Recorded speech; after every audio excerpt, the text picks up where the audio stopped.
ditemukan dengan mudah dan cepat. Kamu bisa mendapatkan akses berbagai macam kegiatan belajar di luar kampus yang dijamin mutunya oleh Kementerian Pendidikan, Kebudayaan, Riset, dan Teknologi.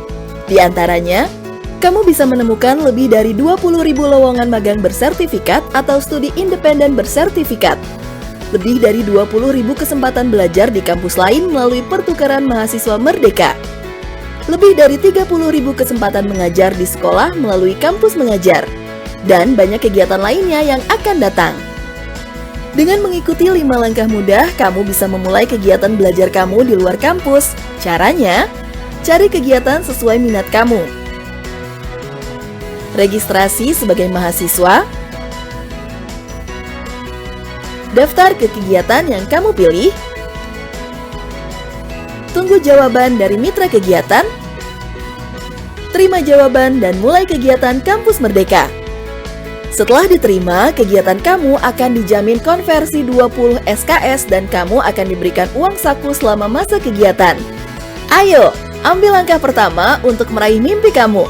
Perluas wawasan, bangun keterampilan multidisiplin, dan siapkan diri kamu untuk dunia kerja masa depan. Tunggu apa lagi? Merdekakan peluangmu melalui platform Kampus Merdeka.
Dan mengingat kembali bahwa bangsa ini adalah bangsa yang tangguh dalam keberagaman, bangsa yang bahagia.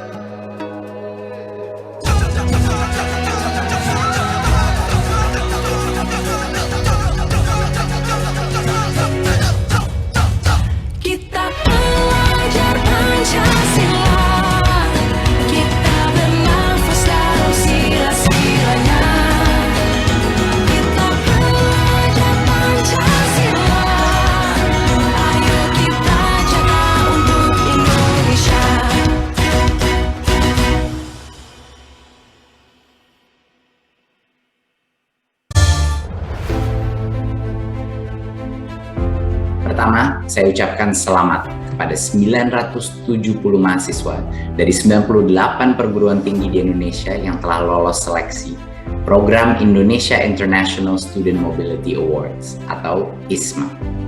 Untuk tahun 2021 dan awal 2022, para peserta ISMA akan melaksanakan pertukaran mahasiswa di 59 perguruan tinggi kelas dunia di 28 negara. Sungguh luar biasa. Indonesian International Student Mobility Awards, or known as ISMA, is initiated and centrally managed by the Ministry of Education, Culture, Research and Technology of the Republic of Indonesia, and has become one out of 8 flagships in Kampus Merdeka program. It aims to give the rights and opportunities for undergraduate students to enhance their skills outside of their home universities and study at the top universities in the world. This program enables the students to take courses that will be recognized at their home universities with the competences outside of their study program, core competences. With this scholarship scheme, the awardees are facilitated to obtain their learning outcomes based on their interests and talents so that after graduation, they can compete in the national and global workplace. In the ISMA program, the awardees will spend up to 1 semester at the overseas partner university to study and learn the selected courses worth 20 credits. They can take the courses for their self-development provided that they meet the eligibility criteria and entry requirements for participation in the courses offered by the host university in which they wish to enroll, as well as the requirements set by the home universities of the students. ISMA program aims to enable the awardees to increase their knowledge, soft skills, and intercultural awareness, to provide opportunities for the awardees to learn the current development and future directions of science and technology, to expand new friendships and networks with international students, lecturers, and global community in the host country, to prepare the university graduates who are qualified, open-minded, have global experience and education, and ready to face the challenges in the Industrial Revolution 4.0 and Society 5.0, and to strengthen the good relations between the Indonesian government and the host governments of the ISMA program. The main goals of ISMA is to offer a scholarship program for the selected Indonesian awardees to do physical mobility program at the top leading partner.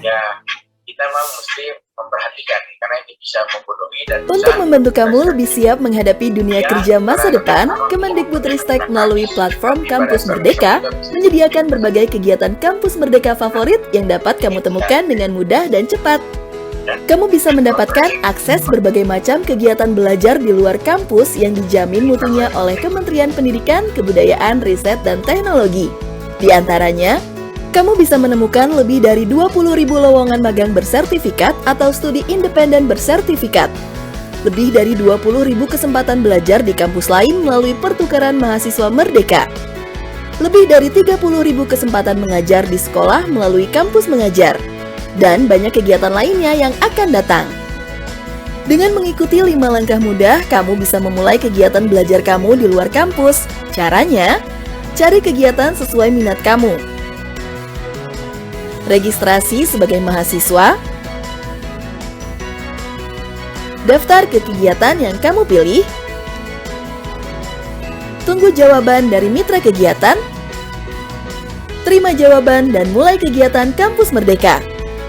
Setelah diterima, kegiatan kamu akan dijamin konversi 20 SKS dan kamu akan diberikan uang saku selama masa kegiatan.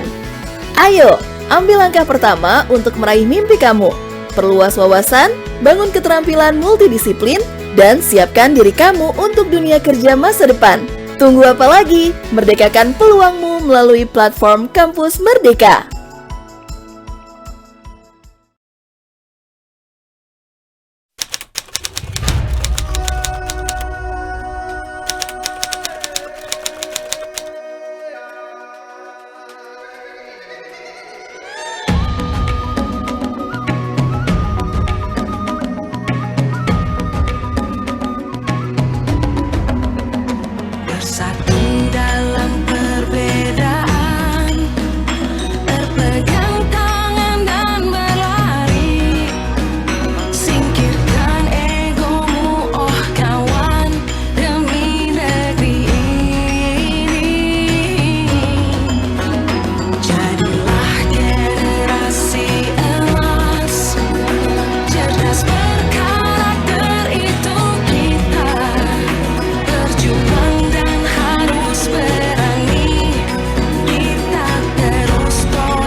Dan mengingat kembali bahwa bangsa ini adalah bangsa yang tangguh dalam keberagaman, bangsa yang bahagia.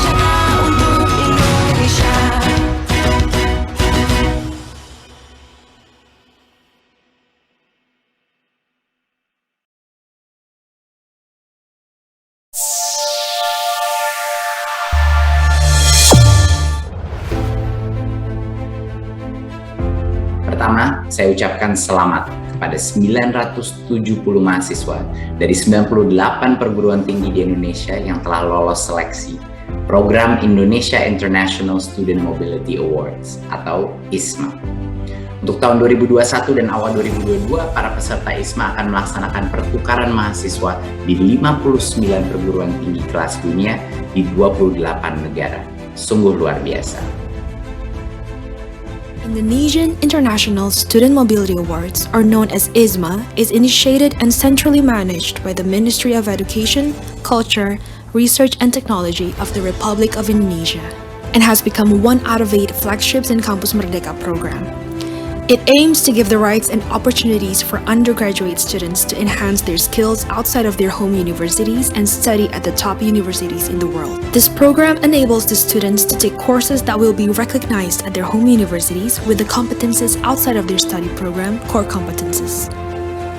With this scholarship scheme, the awardees are facilitated to obtain their learning outcomes based on their interests and talents so that after graduation, they can compete in the national and global workplace.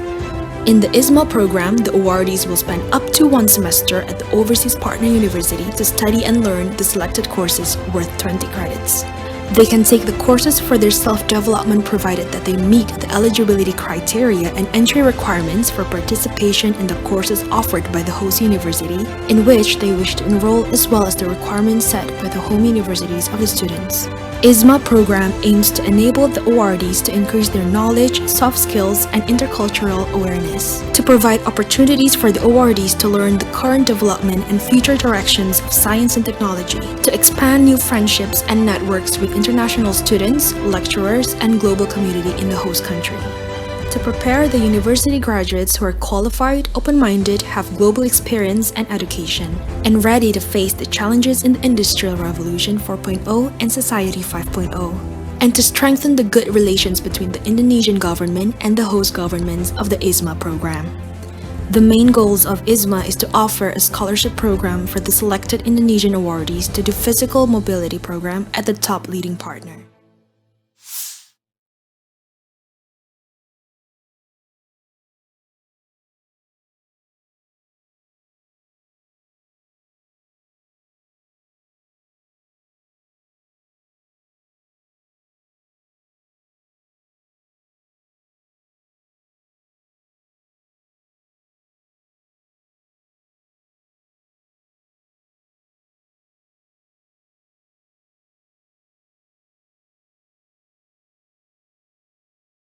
Untuk membantu kamu lebih siap menghadapi dunia kerja masa depan, Kemendikbudristek melalui platform Kampus Merdeka menyediakan berbagai kegiatan Kampus Merdeka favorit yang dapat kamu temukan dengan mudah dan cepat.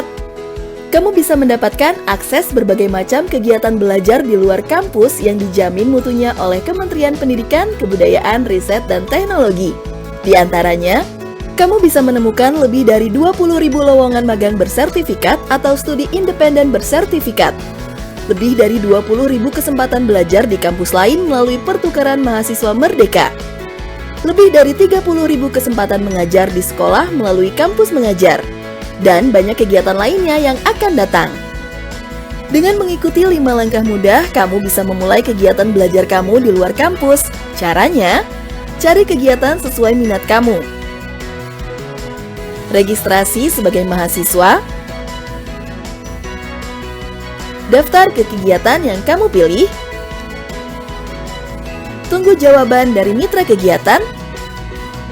Terima jawaban dan mulai kegiatan Kampus Merdeka. Setelah diterima, kegiatan kamu akan dijamin konversi 20 SKS dan kamu akan diberikan uang saku selama masa kegiatan. Ayo, ambil langkah pertama untuk meraih mimpi kamu. Perluas wawasan, bangun keterampilan multidisiplin, dan siapkan diri kamu untuk dunia kerja masa depan. Tunggu apa lagi? Merdekakan peluangmu melalui platform Kampus Merdeka.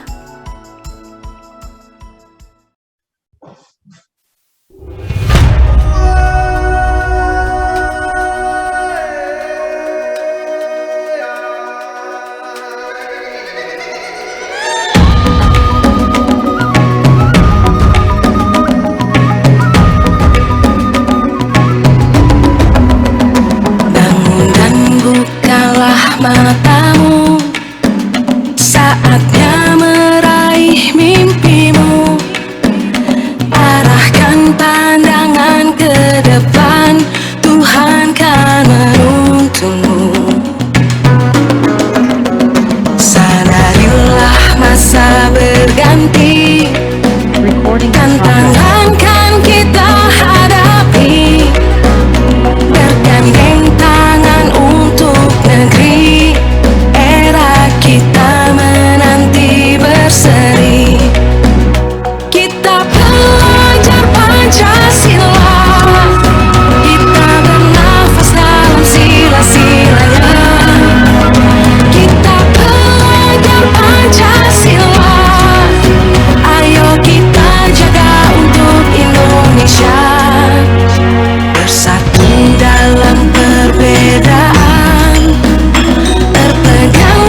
Selamat pagi dan selamat bergabung di ruang virtual Direktorat Jenderal Pendidikan Tinggi, Riset dan Teknologi dalam soft launching program revitalisasi Lembaga Pendidikan Tenaga Kependidikan tahun 2022.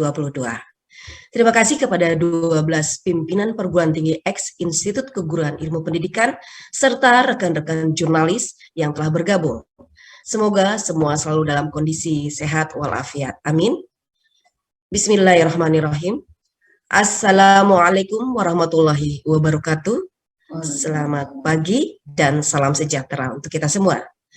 Yang terhormat, Pelaksana Tugas Direktur Jenderal Pendidikan Tinggi, Riset dan Teknologi, yang kami hormati, Direktur Jenderal Guru dan Tenaga Pendidikan, Pelaksana Tugas Sekretaris Direktorat Jenderal Pendidikan Tinggi, Riset dan Teknologi, Direktur Kelembagaan, Pelaksana Tugas Direktur Pendidikan Profesi Guru di GTK, tim ahli revitalisasi LPTK Diktiristek, pimpinan perguruan tinggi pengelola LPTK, serta rekan-rekan jurnalis yang berbahagia. Pertama-tama, marilah kita panjatkan puji dan syukur kehadirat Tuhan Yang Maha Esa atas segala rahmat dan karunia-Nya. Bertepatan dengan bulan suci Ramadan ini, kita dapat melaksanakan soft launching program revitalisasi Lembaga Pendidikan Tenaga Kependidikan pada hari Senin tanggal 11 April tahun 2022. Ibu serta Bapak yang kami hormati, marilah kita awali acara dengan menyanyikan lagu kebangsaan Indonesia Raya. Hadirin dimohon dalam posisi duduk tegak khidmat.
Hadirin, meningkat pada acara selanjutnya yaitu laporan pelaksana tugas Sekretaris Direktorat Jenderal Pendidikan Tinggi, Riset dan Teknologi. Kepada Prof. Cici Cayandari kami persilahkan.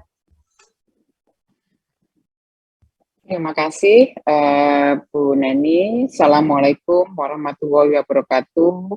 Salam, Om Swastiastu, Namo Buddhaya, salam kebajikan, dan selamat pagi untuk semuanya. Salam sejahtera.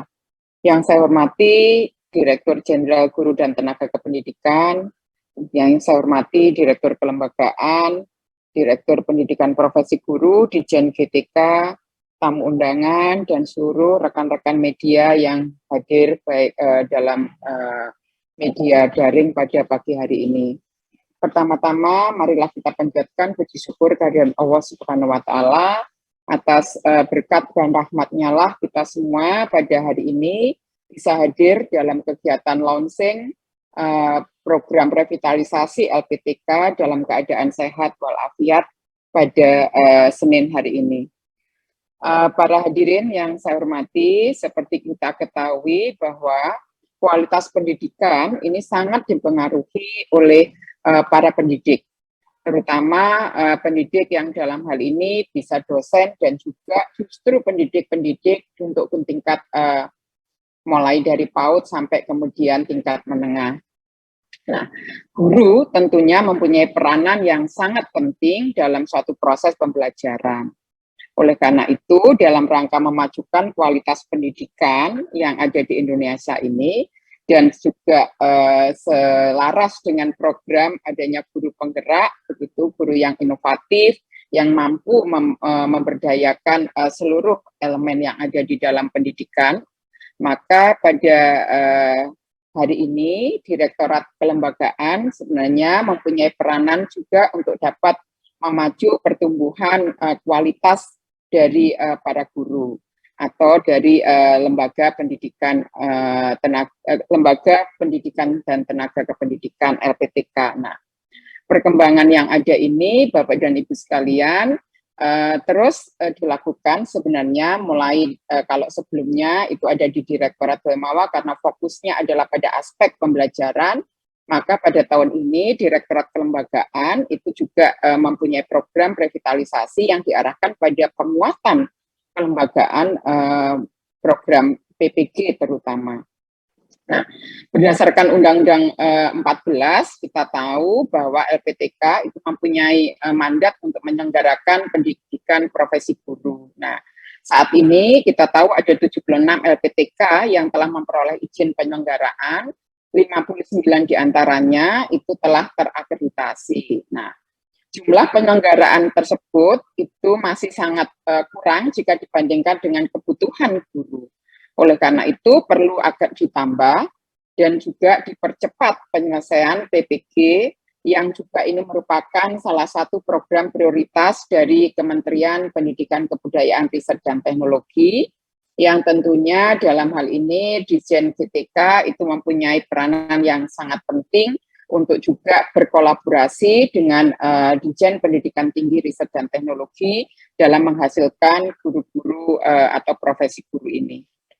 Nah, program revitalisasi LPTK ini memang yang dikhususkan adalah untuk program peningkatan jumlah dan kualitas PPG. Ini memang berupaya untuk kemudian meningkatkan jumlah program studi pendidikan profesi guru PPG.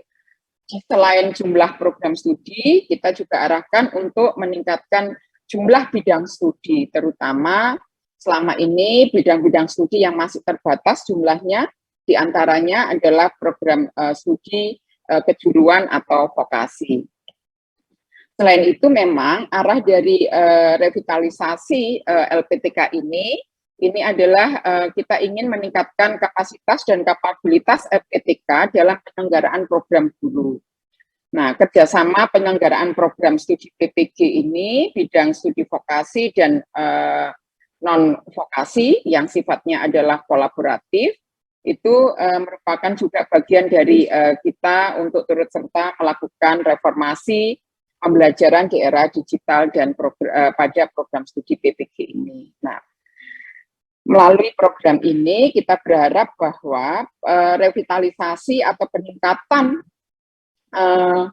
kualitas dan kuantitas PPG ini tidak hanya dilakukan secara individual masing-masing institusi. Kami berharap bahwa agar kemudian program pengembangan ini menjadi lebih masif dan lebih berdampak pada sebagian besar LPTK yang ada, maka dilakukan melalui konsorsium. Harapan kami memang dengan melalui konsorsium ini ada LPTK PTN itu dapat kemudian berkolaborasi dengan 6 LPTK yang lainnya dalam pengembangan PPG ini. Harapan kita dengan model atau skema konsorsium ini kita akan bisa memberikan perluasan yang lebih luas terkait dengan penambahan jumlah program studi PPG, serta juga dapat lebih cepat untuk melakukan perluasan bidang studi yang ada di PPG. Nah, dalam program bantuan ini memang sifatnya konsorsium, sehingga nanti sebagai ketua konsorsium akan diberikan pendanaan yang maksimum jumlahnya 5 miliar untuk dapat berkolaborasi bersama-sama dalam pengembangan baik itu jumlah maupun kuantitas PPG yang ada di dalam konsorsium tersebut. Nah, tentunya kami dari Ditjen Diktiristek berharap bahwa program ini dapat meningkatkan kualitas layanan penyelenggaraan program PPG. Nah, evaluasi yang sudah yang akan dilakukan terhadap program ini kemudian akan menilai sejauh mana pendanaan revitalisasi LPTK ini akan dialokasikan, dan harapan kami banyak sekali pada banyak LPTK itu dapat berpartisipasi secara aktif di dalam program ini, sehingga kita lebih secara sistematis dan masif dapat kemudian meningkatkan jumlah maupun kualitas program-program studi PPG di tanah air ini. Dan dengan adanya program ini, kita akan dapat membantu mengakselerasi Ditjen PTK di dalam penyediaan guru. Saya kira itu yang bisa saya sampaikan. Sekali lagi kami mohon juga Bapak Ibu para perguruan tinggi LPTK, pimpinan LPTK untuk dapat memanfaatkan peluang ini dan juga berpartisipasi, bergandeng tangan, berkolaborasi dengan LPTK-LPTK yang lain di dalam mensukseskan program ini. Akhirul kata, saya akhiri sampai di sini. Wabillahi taufiq wal hidayah. Wassalamualaikum warahmatullahi wabarakatuh. Salam sehat selalu. Waalaikumsalam. Terima kasih Bu Cici. Saya kembalikan ke Bu Neni. Baik. Terima kasih Ibu Cici dan Ibu serta Bapak yang kami hormati. Selanjutnya mari kita ikuti sambutan Direktur Jenderal Guru dan Tenaga Kependidikan kepada Dr. Iwan Syahril PhD. Kami persilakan. Assalamualaikum warahmatullahi wabarakatuh. Salam sejahtera buat kita semua. Shalom, Om Swastiastu, Namo Buddhaya, salam kebajikan.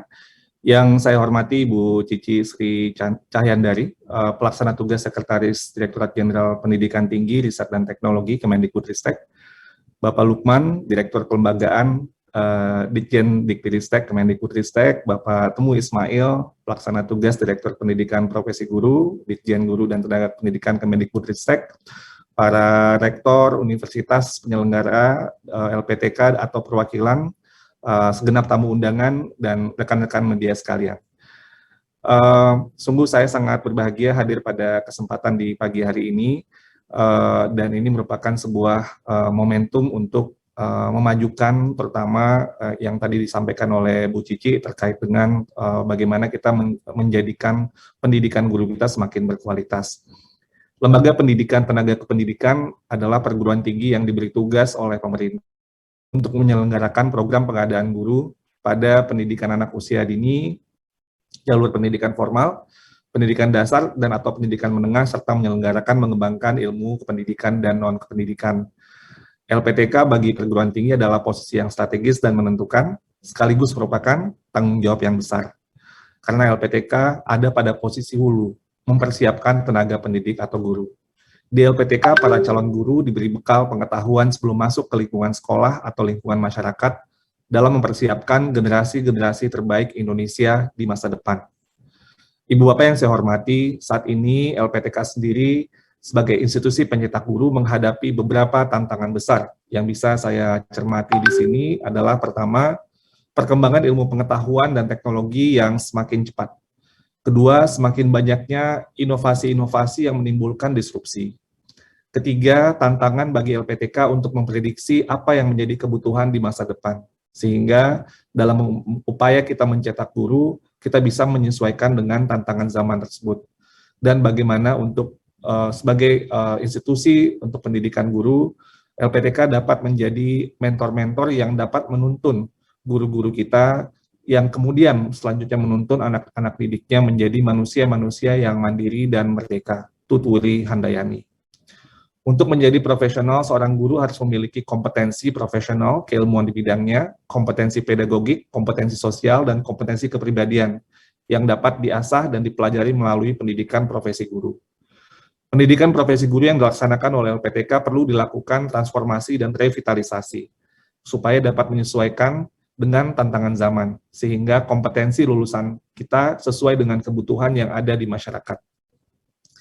Diharapkan lulusan-lulusan sarjana dan pendidikan profesi guru memiliki profil sebagai guru yang mengamalkan nilai-nilai Pancasila, menguasai kompetensi dasar guru, berorientasi utama kepada peserta didik dan pembelajaran peserta didik, berkomitmen menjadi teladan dan pembelajar sepanjang hayat, serta memiliki dasar-dasar kepemimpinan.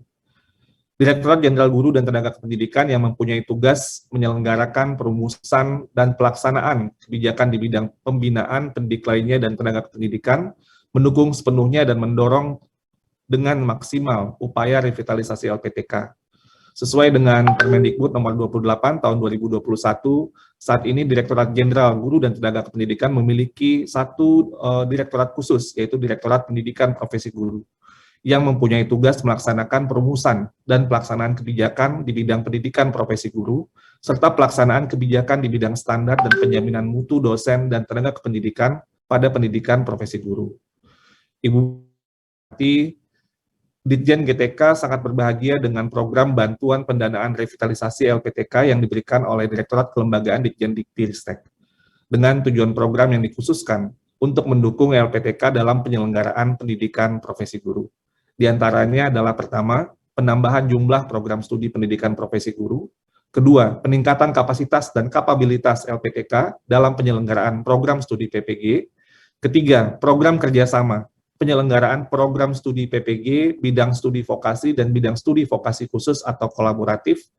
Keempat, mereformasi pembelajaran di era digital pada program studi PPG dengan peningkatan sarana dan fasilitas produksi media pembelajaran digital untuk pembelajaran daring, penyusunan panduan penyelenggaraan pembelajaran daring, penyelenggaraan bimbingan teknis penyelenggaraan pembelajaran daring pada program studi PPG. Kedepan kita berharap lulusan pendidikan profesi guru kita dapat menjadi solusi untuk supply dan demand guru, baik dari segi kualitas maupun kuantitas. Untuk mencapai itu semua, diperlukan sinergisitas, kolaborasi, dan gotong royong dari semua pihak yang terkait dalam penyiapan dan peningkatan sumber daya manusia, baik dari dosen, guru, maupun tenaga kependidikan dalam pembinaan, baik dalam konteks lokal, nasional, maupun internasional secara berkelanjutan, sehingga kita dapat menjawab tantangan dunia industri atau menghadapi era revolusi industri 4.0 dan society 5.0. Inovasi-inovasi dan terobosan-terobosan sangat kita perlukan guna memberikan layanan yang lebih baik lagi demi kemajuan dan kecerdasan putra-putri bangsa Indonesia. Sekian sambutan dari saya, semoga kita dapat terus menguatkan kerjasama, bergotong royong, dan melakukan kolaborasi dalam peningkatan kualitas pendidikan di Indonesia. Izinkan saya tutup dengan sedikit pantun. Pisang raja masak standar sudah elok untuk dimakan. Ambillah sesikat untuk diberikan kepada para sahabat. Maju terus lembaga pendidik tenaga kependidikan. Hadirkan calon guru dan para pendidik hebat.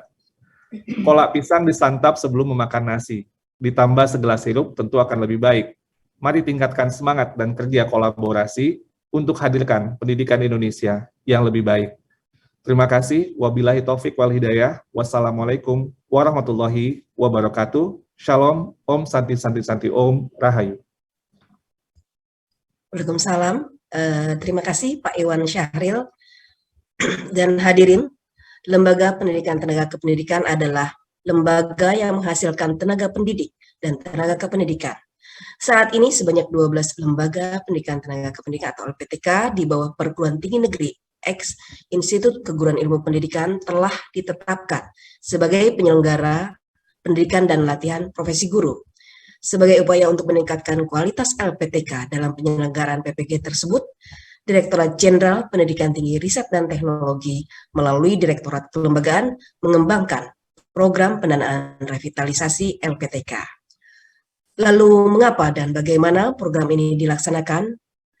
Ibu serta Bapak yang kami hormati, telah ada di tengah-tengah kita Bapak Lukman, Direktur Kelembagaan Diktiristek yang akan menyampaikan penjelasan program revitalisasi LPTK tahun 2020. Dan bagi rekan-rekan jurnalis yang ingin bertanya, kami persilakan menuliskannya dalam kolom chat untuk dibacakan pada saat sesi tanya jawab nanti.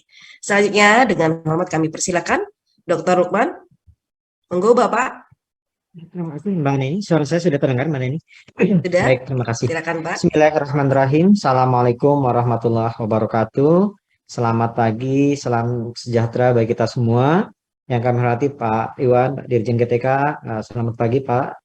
Kemudian yang kami hormati Pak Temu, Direktur GTK, Bu Cici, Sesdirjen. Kemudian saya lihat di sini hadir para rektor, wakil rektor yang diundang pada pagi hari ini. Kemudian teman-teman dari media massa dan seluruh hadirin terutama para narasumber, kemudian tim kelembagaan yang hadir pada kesempatan pagi hari ini.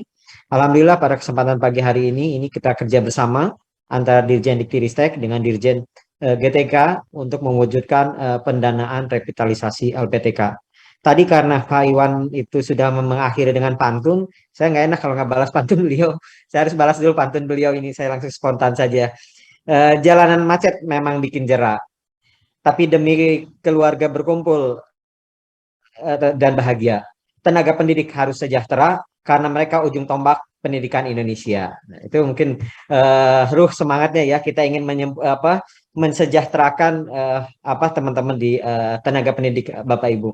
Izin Bapak Ibu semua, saya ingin berbagi layar dengan Bapak Ibu terkait dengan kenapa kita melakukan pertemuan hari ini terkait dengan pendanaan revitalisasi LPTK.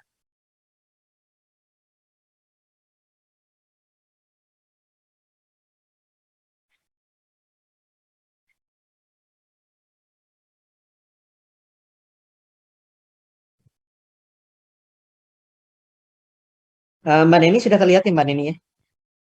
Sudah Pak, Alhamdulillah sudah jelas. Baik, terima kasih.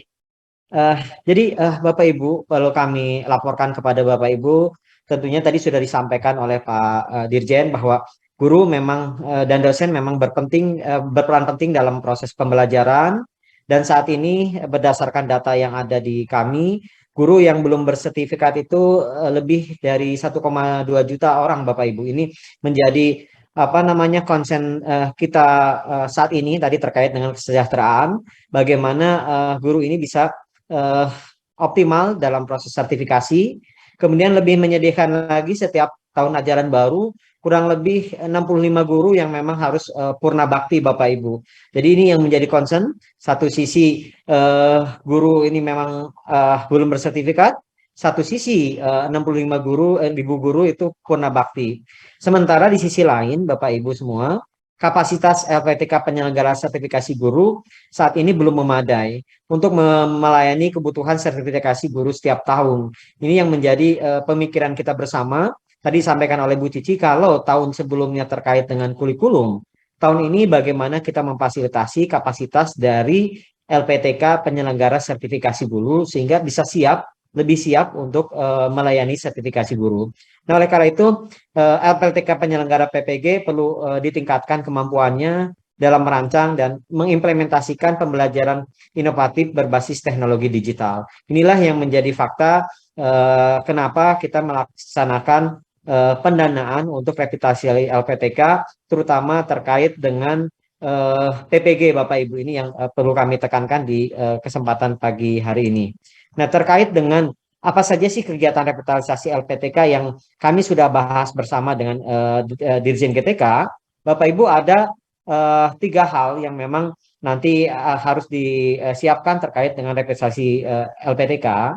Pertama, dilakukan dalam bentuk program bantuan pendanaan kepada konsorsium LPTK yang terdiri atas 1 LPTK negeri sebagai ketua konsorsium dan paling sedikit 6 LPTK lain, paling sedikit ya Bapak Ibu ya, bisa jadi lebih, paling sedikit 6 LPTK lain sebagai anggota konsorsium untuk mendukung penyelenggaraan pendidikan profesi guru. Itu yang rule yang pertama terkait dengan revitalisasi LPTK.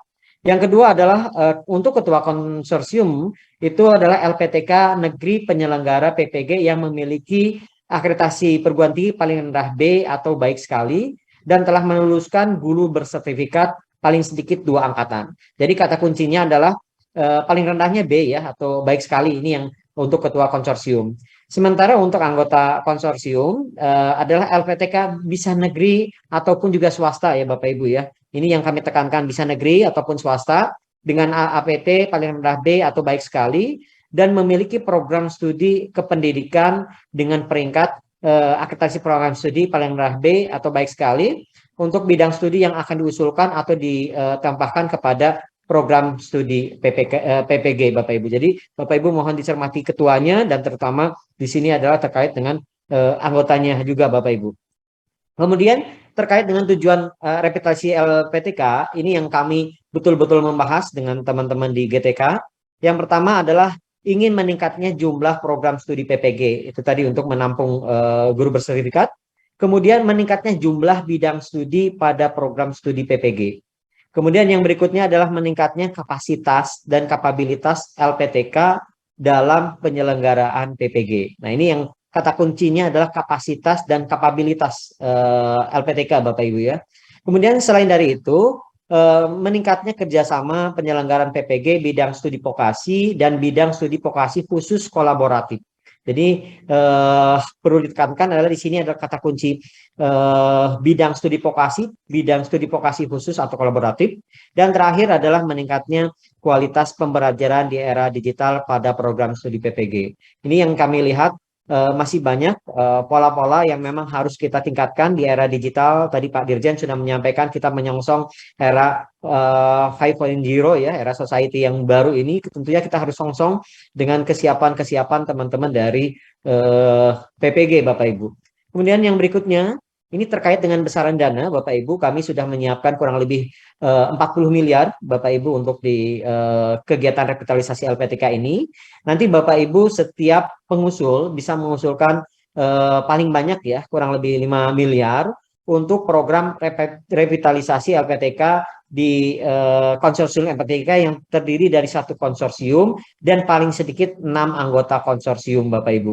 Untuk mendukung tujuan yang sudah disampaikan, yang pertama adalah penambahan juga jumlah program studi PPG, kemudian penambahan jumlah bidang studi PPG, kemudian yang berikutnya adalah peningkatan kapasitas dan kapabilitas, kemudian peningkatan kerjasama bidang studi vokasi khusus, kemudian reformasi pembelajaran era digital. Mohon Bapak Ibu betul-betul mencermati tujuan-tujuan ini yang memang kita ingin capai bersama, baik dari Dirjen GTK maupun kami dari Dirjen Diktiristek. Jadi intinya kami itu adalah memfasilitasi dari sisi anggaran, kemudian ketersediaan tadi nanti PPG-nya, sementara secara substansi itu ada di bawah Dirjen GTK Bapak Ibu. Jadi ini paling banyak ya Bapak Ibu, satu konsorsium ini 5 miliar, kami sudah mengalokasikan kurang lebih sekitar 40 miliar Bapak Ibu. Kemudian ini terkait dengan alur pengusulan proposal, itu yang pertama adalah nanti kami akan buka Bapak Ibu mulai tanggal 18, jadi seminggu ini kami akan sosialisasi terus kepada Bapak Ibu melakukan pendampingan kepada setiap LPTK terkait dengan penyusunan proposalnya seperti apa. Nanti tim akan menjelaskan lebih detail proposalnya seperti apa sih yang memang harus dipersiapkan. Jadi saat ini pada proses pengumuman, nanti Bapak Ibu mohon melakukan submitnya melalui online, melalui Siaga. Kami sudah siapkan sistemnya, tapi mohon maaf kami baru akan buka tanggal 18 nanti setelah Bapak Ibu betul-betul tersosialisasi dengan baik. Kemudian kami nanti akan melakukan evaluasi proposal. Setelah itu kami akan plenokan dan nanti akan kami umumkan pemenangnya. Dan kami sangat berharap Bapak Ibu keterwakilan dari Aceh sampai kepada Papua Bapak Ibu ya. Kami tidak akan mendominasi di Pulau Jawa, Kalimantan, Sumatera, tapi kami ingin dari Aceh sampai Papua bagaimana caranya ini bisa terwakili. Ini yang kami sedang petakan. Mudah-mudahan Bapak Ibu mohon kiranya betul-betul keterwakilan dari setiap wilayah itu bisa ada di dalam proses revitalisasi lembaga pendidikan tenaga pendidikan di tahun 2022 ini Bapak Ibu. Nah, terkait dengan komponen biaya Bapak Ibu, ini komponen biaya yang tadi 5 miliar ini, yang pertama adalah peralatan Bapak Ibu. Jadi di peralatan ini maksimum adalah 20% dari total anggaran. Jadi Bapak Ibu silakan kalau memang dirasa ada peralatan-peralatan yang harus dibeli saat ini karena tidak sesuai lagi untuk melakukan revitalisasi LPTK, kami siapkan tadi dalam artian secara pendanaannya untuk dukungan ke peralatan. Kemudian pengembangan staf tidak bergelar Bapak Ibu. Nah ini yang silakan Bapak Ibu tentunya untuk meningkatkan tadi kapasitas dan kapabilitas. Kemudian Bapak Ibu untuk mewujudkan tujuan yang sudah kami sampaikan, tentunya akan membuat lokakarya, workshop ataupun BIMTEK, ini juga silakan Bapak Ibu menyusun di proposal Bapak Ibu. Kemudian pembiayaan kegiatan kemitraan konsorsium, ini juga silakan dipersiapkan. Dan yang terakhir, ini ada tentunya tidak terlepas dari manajemen program, tapi mohon maaf Bapak Ibu, untuk manajemen program ini hanya 5% maksimumnya dari total anggaran yang Bapak Ibu akan usulkan kepada kami di Direktorat Kelembagaan. Jadi mohon dicermati aturan mainnya, nanti panduannya ada Bapak Ibu detail akan ditambahkan nanti oleh tim pakar terkait dengan poin 1 sampai poin 6 saat ini Bapak Ibu. Nah, ini adapun jadwal pelaksanaan kegiatan Bapak Ibu. Ini kami sudah mulai menyusun sosialisasi saat ini mulai di 12 April besok kami akan melakukan sosialisasi lebih intens. Kemudian pemasukan proposal itu kami akan mulai dari 18 April sampai 20 Mei. Kemudian nanti ada seleksi administratif tanggal 23 sampai 27 Mei. Evaluasi proposal kurang lebih tanggal 27 Mei sampai 3 Juni 2022. Kemudian nanti ada penetapan dan pengumuman. Mudah-mudahan Bapak Ibu kami tidak ingin meleset waktu ya, karena waktu jalan terus. Kami akan tetapkan di tanggal 4 Juni 2022, dan ini tentunya yang akan menentukan diterima atau tidak bukan di Direktorat Kelembagaan Bapak Ibu ya. Kami nanti akan berkoordinasi dengan teman-teman dari GTK melihat proposal Bapak Ibu semua. Kemudian nanti ada BIMTEK untuk implementasi program dan penandatanganan kontrak rencananya tanggal 6 sampai tanggal 7 Juni. Kemudian proses pencairan dana itu tanggal 19 Juli 2022. Pelaksanaan program itu 19 Juli sampai 31 November 2022. Kemudian evaluasi kemajuan program itu kurang lebih di bulan Oktober 2022. Dan laporan akhir serta evaluasi terhadap pencapaian target output itu kurang lebih 1 Desember 2022 Bapak Ibu. Ini adalah memang yang betul-betul kami persiapkan terkait dengan jadwal pelaksanaan kegiatan yang kami sudah siapkan untuk revitalisasi lembaga pendidikan tenaga pendidikan yang kami laksanakan di tahun 2022. Namun mohon kiranya Pak Hari Wibawanto dan tim bisa sedikit menambahkan juga hal-hal yang penting Bapak Ibu terkait dengan kata-kata kunci, kemudian ada juga yang memang betul-betul detail yang Bapak Ibu harus persiapkan. Oleh karena itu, mohon kiranya berkenan tim untuk bisa menjelaskan lebih detail terkait dengan substansi terutama yang memang apa-apa yang menjadi Bapak Ibu harus cermati. Itu saja, terima kasih. Waktu saya serahkan ke tim untuk nanti menyampaikan hal-hal yang memang poin-poin penting yang belum tersampaikan oleh saya, terutama terkait dengan substantif. Itu silakan mungkin Pak Hari Wibawanto untuk melanjutkan. Terima kasih. Assalamualaikum warahmatullahi wabarakatuh. Waalaikumsalam warahmatullahi wabarakatuh. Terima kasih Pak Direktur, Pak Dr. Lukman, Bapak Ibu, terutama Pak Iwan Syahril, Direktur Jenderal GTK, Bapak Ibu Rektor yang berkenan hadir untuk acara launching ini, Pak Direktur PPG, Pak Temu, dan Bapak Ibu yang lain yang tidak bisa saya sebutkan satu persatu. Baik, untuk lebih sedikit memberikan gambaran, terutama untuk teman-teman dari media mengenai program ini, izin saya men-share screen ya, screen saya.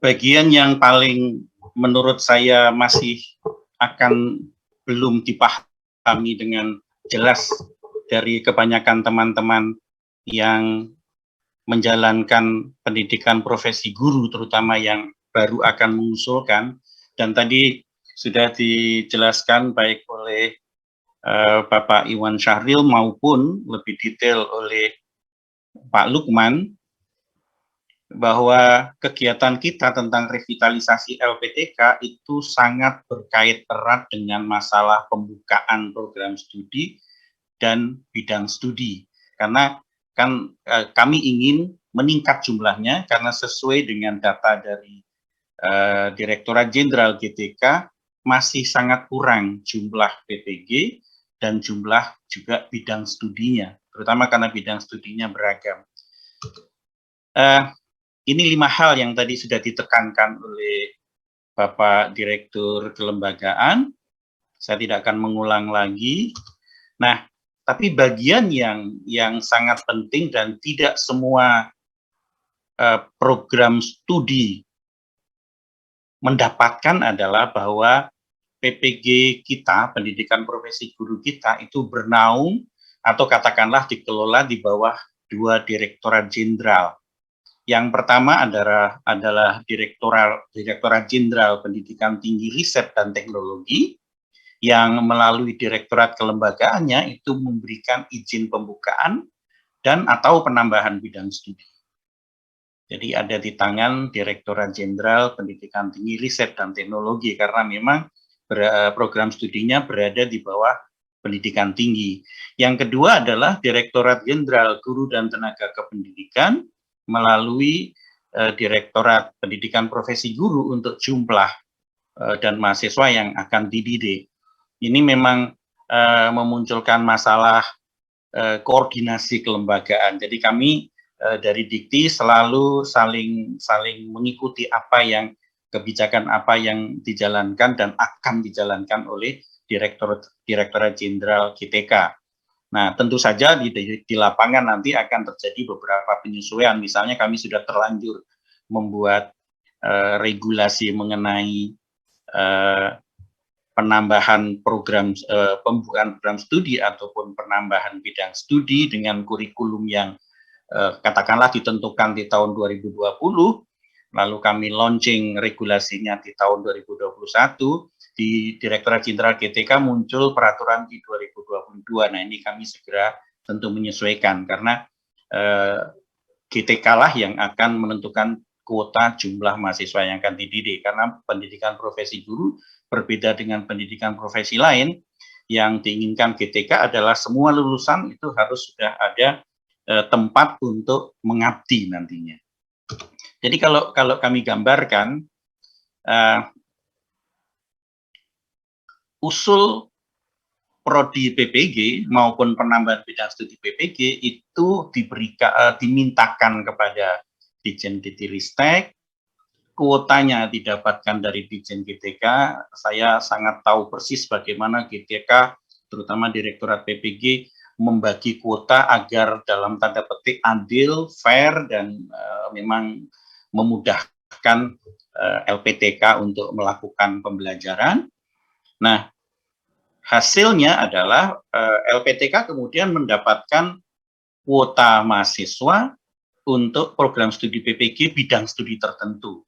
Karena berbeda dengan program studi yang lain yang tidak punya bidang studi, PPG itu memiliki namanya program studi, tapi di bawahnya mengelola bidang-bidang studi, karena guru itu spesifik untuk bidang studi tertentu. Tentu berbeda mendidik guru pendidikan anak usia dini dengan mendidik guru untuk katakanlah SMK kejuruan. Nah, maaf, SMK untuk bidang tertentu. Nah, adalah LPTK yang kemudian punya kewenangan untuk menerbitkan sertifikat pendidik profesional. Lalu hasilnya adalah guru-guru yang bersertifikat tadi. Nah, di dalam program studi pendidikan profesi guru ini kami berikan di dalam paparan ini karena nanti berkaitan erat dengan usulan-usulan di dalam revitalisasi LPTK. Program studi pendidikan guru itu mengenal 3 ragam bidang studi. Yang pertama bidang studi umum. Bidang studi umum itu misalnya kimia, fisika, pendidikan guru anak usia dini dan sebagainya, itu umum. Cirinya umum adalah itu pasti dimiliki sudah oleh LPTK. Ada bidang studi kependidikan di LPTK sehingga mudah bagi kami Dikti untuk memberikan izin kepada LPTK mana izin akan diberikan untuk penyelenggaraan PPG-nya. Lalu ada yang tadi disebut-sebut memang masih sangat kurang, itu bidang studi vokasi. Bidang studi vokasi di sini dibedakan ada vokasi dan vokasi khusus. Ini hanya penyebutan untuk membedakan saja. Yang vokasi itu program studi kependidikannya sudah ada di LPTK dan itu banyak. Misalnya pendidikan teknik mesin itu hampir di semua LPTK ada, pendidikan teknik elektro juga begitu. Tapi misalnya bidang studi katakanlah penerbangan, bidang studi kelautan, bidang studi penangkapan ikan dan sebagainya, itu tidak dimiliki program studi kependidikannya di LPTK. Oleh karena itu kami berupaya untuk khusus untuk bidang studi yang langka atau tidak ada di LPTK program studinya, maka dibuatlah bidang studi yang khusus yang harus berkolaborasi dengan perguruan tinggi lain yang memiliki program studi tersebut. Jadi misalnya kalau program studi katakanlah bidang studi penangkapan ikan, tentu harus bekerja sama dengan universitas yang memang memiliki program studi setara dengan itu, entah itu agribisnis kelautan, entah itu penangkapan ikan dan sebagainya. Nah, ini yang nanti akan menentukan bagaimana usulan program studi dibuat dan usulan bidang studi di dalam program studi PPG dilakukan. Nah, seperti tadi saya katakan, ada banyak peraturan nanti instrumen. Nah, yang detailnya nanti kami akan berikan. Tadi Pak Direktur Lukman sudah mengatakan, tanggal 12 ada sosialisasi. Nah, sosialisasi itu dimaksudkan untuk memberikan bekal bagi tim teknis yang akan mengusulkan program revitalisasi. Nah, instrumen yang 3 yang pertama ya, persyaratan dan prosedur pembukaan program studi profesi PPG, instrumen pembukaan prodi pendidikan profesi PPG, dan instrumen penambahan bidang studi PPG itu dikeluarkan oleh Dikti. Dalam hal ini tentu bekerja sama dengan Ban PT, karena Ban PT lah yang akan memberi akreditasi. Itu regulasi dan peraturannya ada di Dikti. Lalu Direktorat Jenderal GTK mengeluarkan juga petunjuk teknis program pendidikan profesi guru dalam jabatan. Di dalamnya antara lain ada kurikulum yang harus diikuti.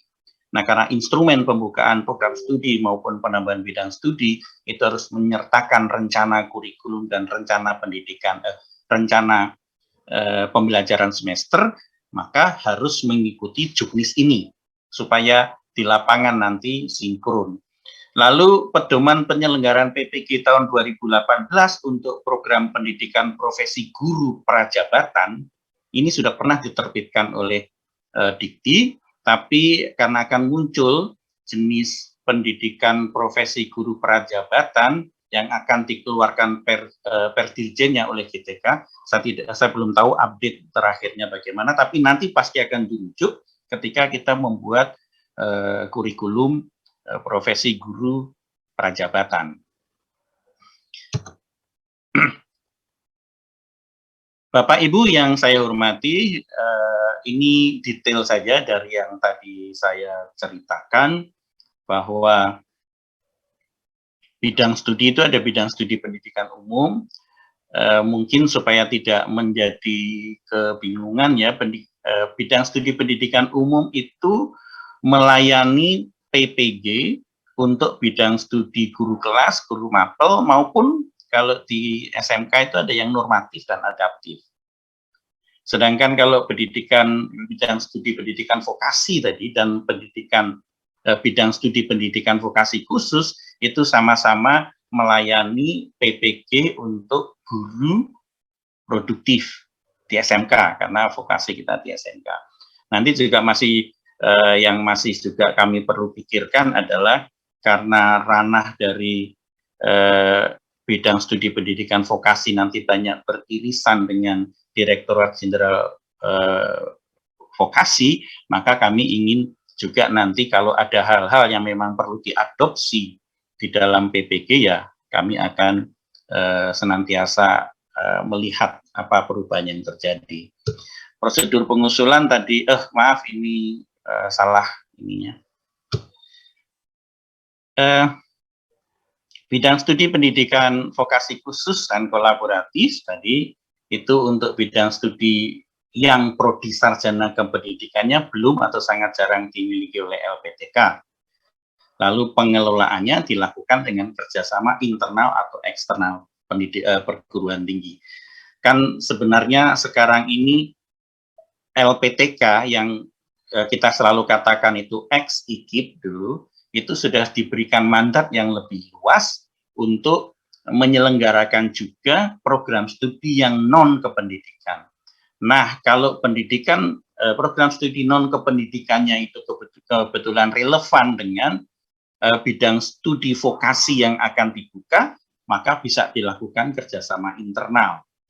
Jadi antar program studi berarti cukup perintah rektor saja untuk memberikan Anda harus prodi ini harus bekerja sama dengan prodi ini untuk membuat bidang studi, katakanlah bidang studi pertanian misalnya. Tapi kalau program perguruan tingginya tidak memiliki program studi tersebut, maka ya harus bekerja sama dengan, disarankan sih dengan perguruan tinggi yang dekat sehingga koordinasinya mudah, dekat secara geografis. Tentu dicari yang ada bidang studinya. Kami menetapkan LPTK lah yang harus menjadi host atau menjadi inang bagi penyelenggaraan PPG untuk berbagai bidang studi meskipun bidang studinya tidak ada di LPTK, karena roh atau core kompetensinya bidang pendidikan itu ada di LPTK.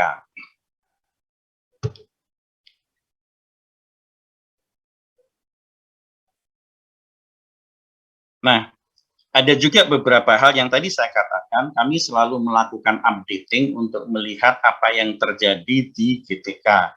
Misalnya baru-baru ini GTK mengeluarkan nama bidang studi dalam kerangka surat edaran tentang linearitas ya. Nama bidang studi baik umum, vokasi maupun vokasi khusus itu di dalam Perdirjen Dikti yang sudah terbit lebih dahulu tahun 2019, 2020 atau 2021 itu mungkin ada perbedaan nama. Nah, kalau ada perbedaan nama kita merujuk kepada yang dikeluarkan oleh Direktur Pendidikan Profesi Guru. Tapi ini nanti teknisnya, sekali lagi ini teknis yang nanti akan diberikan kepada tim yang lebih teknis yang akan kita berikan sosialisasinya besok. Nah, itu introduksi mengenai mengapa program revitalisasi itu bersangkut paut erat dengan regulasi-regulasi tentang pembukaan pendidikan profesi guru maupun penambahan bidang studi pada pendidikan profesi guru. Nah, selanjutnya Bapak Ibu, perkenankan saya untuk lebih meluaskan apa yang tadi dijelaskan oleh Pak Direktur dengan memberikan paparan mengenai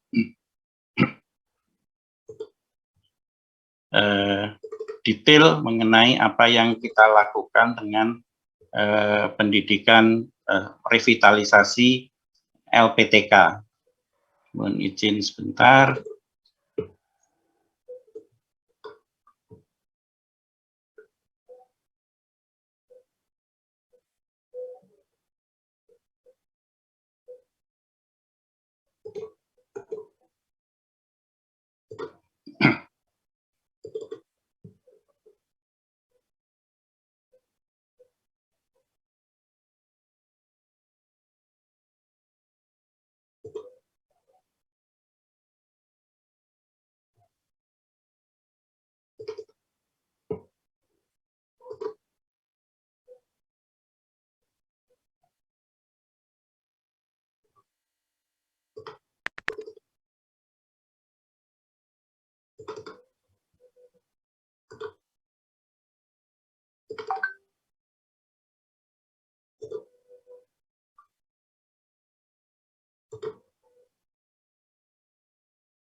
Mohon izin untuk menjelaskan lebih lanjut apa yang tadi dijelaskan oleh Pak Direktur Kelembagaan. Monggo Pak Hari. Ya. Jadi tadi yang dijelaskan di awal mengenai mengapa kemudian dijelaskan juga masalah pendirian pembukaan program studi PPG dan juga penambahan bidang studi itu terkait dengan tujuan revitalisasi yang dua. Yang pertama yaitu meningkatnya jumlah program studi PPG dan meningkatnya jumlah bidang studi pada program studi PPG. Bapak Ibu tim teknisnya nanti bisa diminta untuk mencermati panduan baik juknis mengenai revitalisasi PPG maupun panduan penyusunan proposalnya. Nah, inilah dua hal yang pertama ini terkait erat dengan regulasi dan peraturan yang telah dibuat oleh Diktiristek maupun oleh GTK, Dirjen GTK maupun Dirjen Diktiristek. Lalu meningkatnya kapasitas dan kapabilitas LPTK dalam penyelenggaraan PPG itu terkait dengan fakta yang kami temui bahwa beberapa perguruan tinggi, beberapa LPTK itu berminat membuka PPG, tapi sumber dayanya belum memenuhi, terutama masalah dosen ya, dosen yang ada di perguruan tinggi tersebut belum memenuhi syarat untuk membuka PPG, karena kita memiliki syarat-syarat tertentu agar PPG itu berdiri dari sisi dosennya, dari sisi pengelolanya. Nah, karena sudah akan menjadi satu konsorsium nantinya, sudah menjadi satu kelompok pengusul, nanti diharapkan ada kerjasama terutama untuk LPTK yang sumber dayanya berlebih dalam tanda petik, sumber daya dosen misalnya, itu bisa dipinjamkan, jadi menjadi semacam membantu LPTK yang anggota konsorsium tadi untuk dapat mendirikan PPG atau bahkan membuka bidang studi sesuai dengan kebutuhannya. Termasuk di dalamnya selain SDM adalah sharing resources untuk sarana dan prasarana. Ini sesuatu yang sesungguhnya biasa dilakukan dan saya tahu teman-teman PPG, pelaksana PPG sudah banyak menyelenggarakan ini. Nah, dengan revitalisasi LPTK ini diharapkan nanti kerjasamanya lebih intens, sehingga kalau misalnya perguruan tinggi A hanya memiliki 2 atau 3 katakanlah tempat untuk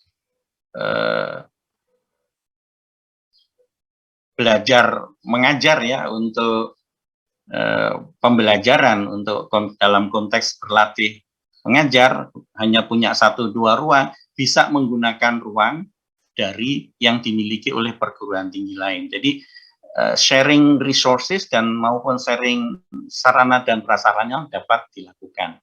Yang keempat, meningkatnya kerjasama penyelenggaraan PPG di bidang studi vokasi dan bidang studi vokasi khusus atau kolaboratif. Ini memang juga menjadi tujuan revitalisasi, karena kami di Diktiristek melihat kelemahan pengusulan program studi bidang studi vokasi adalah masalah kerjasama yang harus dijalin baik dengan perguruan tinggi mitra untuk vokasi kolaboratif maupun dengan industri, karena harus ada praktek di industri. Nah, mudah-mudahan dengan cara BIMTEK, dengan cara pendekatan yang intens, dengan lokakarya, dengan workshop, dapat dibuat kerjasama yang lebih operasional, tidak sekedar saling kesepahaman saja, karena sangat lemah saling kesepahaman itu. Belum implementasinya masih jauh.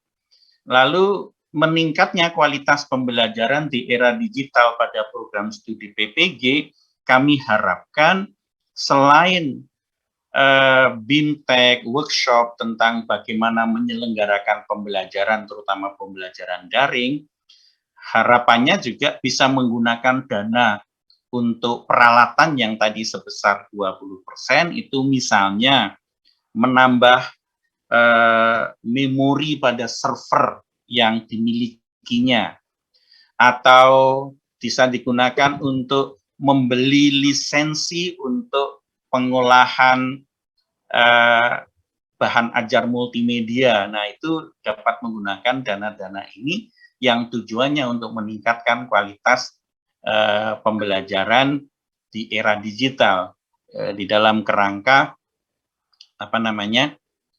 meningkatkan kualitas pembelajaran. Karena di dalam PPG, di dalam pembelajaran PPG ada bagian yang diselenggarakan secara online.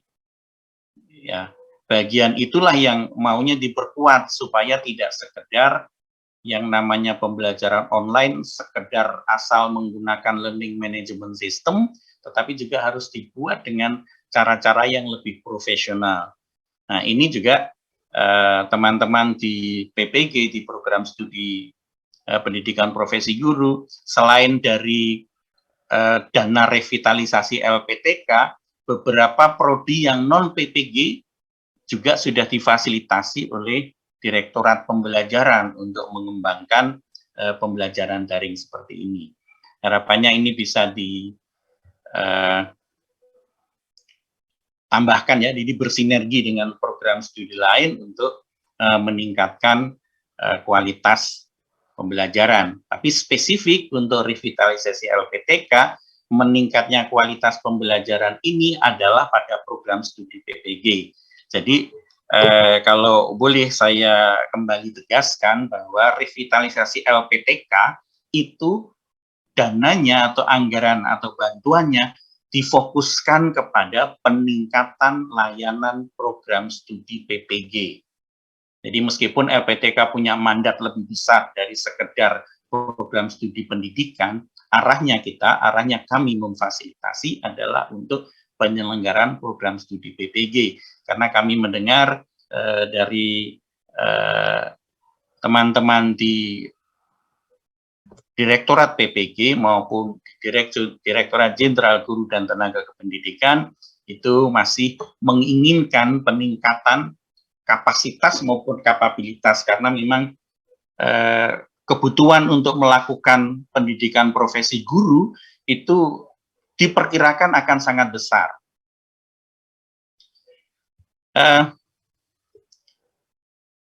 Barangkali itu dari saya yang bisa saya berikan. Teman tim lain mungkin akan menambahkan, saya persilahkan kalau masih dimungkinkan waktunya. Mohon izin Pak kembalikan. Hari, sepertinya Prof. Nizam sudah bergabung bersama kita. Saya kira Oh, nanti baik. kita bisa lanjutkan penjelasannya. Ya. Terima kasih sekali lagi Pak Hari. Dan tentu saja terima kasih juga Pak Lukman dan tim revitalisasi LPTK. Hadirin, demikian paparan program revitalisasi LPTK yang disampaikan oleh Direktur Kelembagaan dan tim. Meningkat pada acara selanjutnya, mari kita ikuti pengarahan pelaksana tugas Direktur Jenderal Pendidikan Tinggi Ristek dilanjutkan dengan peluncuran program revitalisasi LPTK tahun 2022. Yang terhormat Prof. Nizam, kami persilakan Prof. Baik, terima kasih Teh Neni. Yang saya hormati Bapak Dirjen Guru dan Tenaga Pendidikan Iwan Syahrir. Yang saya hormati Bu Sesdijen Diktiristek, Direktur Kelembagaan Diktiristek, para pimpinan perguruan tinggi, para rektor LPTK, dan seluruh peserta webinar pada pagi hari ini. Assalamualaikum warahmatullahi wabarakatuh. Semangat pagi, salam sehat, salam sejahtera untuk kita semua. Shalom, Om Swastiastu, Namo Buddhaya, salam kebajikan. Puji syukur alhamdulillah di pagi yang cerah ini kita bisa bersilaturahmi dalam keadaan sehat walafiat untuk peluncuran program revitalisasi LPTK. Seperti kita ketahui dan kita yakini bahwa kemajuan pendidikan kita itu akan sangat bergantung pada kemajuan tenaga pendidiknya. Karenanya dan kemajuan tenaga pendidik akan sangat bergantung pada lembaga pendidikan tenaga kependidikan tersebut. Sehingga sangat penting bagi kita untuk selalu memastikan LPTK kita adalah dalam kondisi sangat vital untuk menghasilkan tenaga-tenaga pendidikan yang handal untuk memajukan pendidikan kita di tengah revolusi industri 4.0, di tengah dinamika global yang sangat membutuhkan kita menghasilkan SDM yang kompetitif, kreatif, inovatif, dan berakhlak mulia. Program revitalisasi lembaga pendidikan tenaga pendidikan ini, LPTK ini, ditujukan untuk, ya seperti judulnya, revitalisasi. Revitalisasi itu tujuannya tidak sekedar menjadi vital, tapi menjadi lebih baik. Bagaimana dinamika dan tantangan kita hari ini dan ke depan itu bisa kita jawab melalui program revitalisasi ini, terutama di dalam menyiapkan guru-guru fresh graduate di masa depan.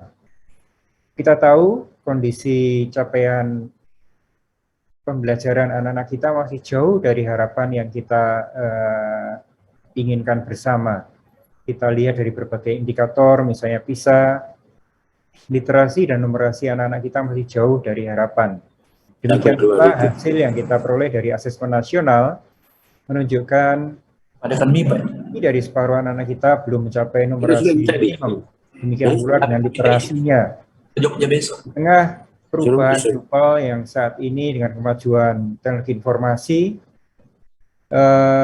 mengharuskan setiap warga negara melalui pendidikan mereka akan memiliki literasi numerasi yang cukup sehingga tidak mudah untuk terlarut di dalam hoax ataupun juga di dalam membaca dan memahami, memaknai perkembangan dinamika kehidupan modern. Karenanya revitalisasi LPTK ini sangat penting. Kita harapkan LPTK nanti melalui program ini akan bisa melakukan transformasi yang penting dalam waktu yang singkat untuk membawa LPTK kita menjadi LPTK masa depan. Baik melalui kehadiran teknologi, baik melalui kemajuan-kemajuan terkini di dalam pendidikan, di dalam metodologi pembelajaran, di dalam mendukung program-program di JTK untuk menghasilkan guru-guru yang mempunyai growth mindset yang kuat dengan semangat untuk memerdekakan potensi siswa. Ini harus kita wujudkan melalui program-program yang kita dorong melalui Kementerian Pendidikan, Kebudayaan, Riset dan Teknologi, khususnya dari Direktorat Jenderal Pendidikan Tinggi, Riset dan Teknologi. Program revitalisasi LPTK ini kita kerjasamakan juga dengan Direktorat Jenderal JTK agar align, agar seiring program-program penguatan guru yang dilakukan oleh Direktorat Jenderal Guru dan Tenaga Pendidikan itu seiring dengan apa yang dilakukan oleh Direktorat Jenderal Pendidikan Tinggi, Riset dan Teknologi. Semoga melalui kolaborasi, melalui koordinasi dan sinergi, maka akselerasi untuk menghasilkan SDM unggul, para guru, para tenaga pendidikan yang handal akan bisa kita hasilkan melalui LPTK yang unggul, LPTK yang handal, LPTK yang transformatif untuk membangun Indonesia yang semakin baik lagi ke depan. Semoga Allah SWT, Tuhan Yang Maha Kuasa, melimpahkan rahmat dan jaya bagi kita semua, memudahkan kita semua di dalam upaya mencerdaskan kehidupan bangsa dan membangun kehidupan bangsa yang semakin baik lagi ke depan. Terima kasih. Wassalamualaikum warahmatullahi wabarakatuh. Shalom, Om, Santi, Santi, Santi, Om. Boleh izin Pak Dirjen bisa meluncurkan secara resmi? Punten. Baik, dengan mengucap Bismillahirrahmanirrahim, memohon ridho Allah SWT, kita luncurkan program pendanaan revitalisasi LPTK dalam bentuk program kompetisi pendanaan revitalisasi LPTK di tahun 2022 ini.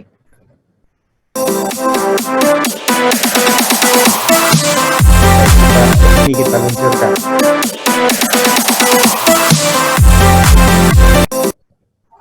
Gambarnya nggak keluar. Mas Awi, monitor.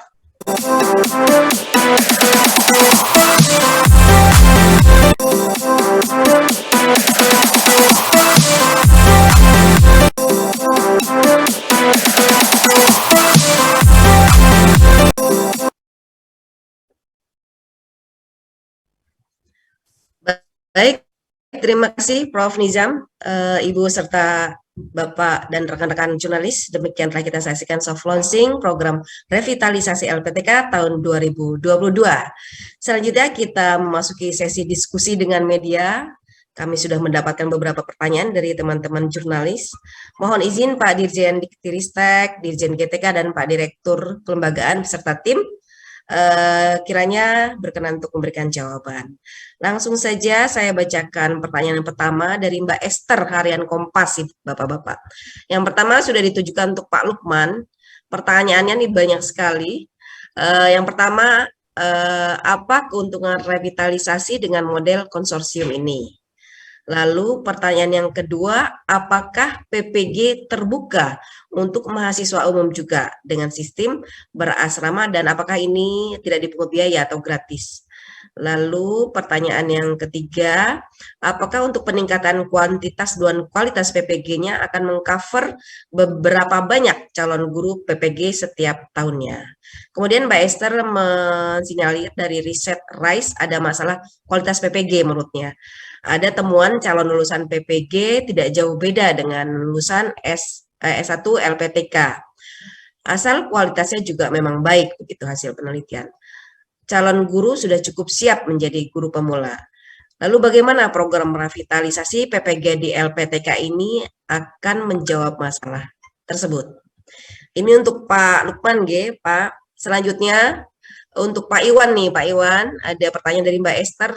Yang pertama, bisakah dijelaskan kebutuhan guru seperti apa yang diharapkan dari lulusan PPG ini untuk bisa memenuhi kebutuhan guru di satuan pendidikan yang memang masih rendah dalam mendukung kualitas pendidikan seperti hasil AN?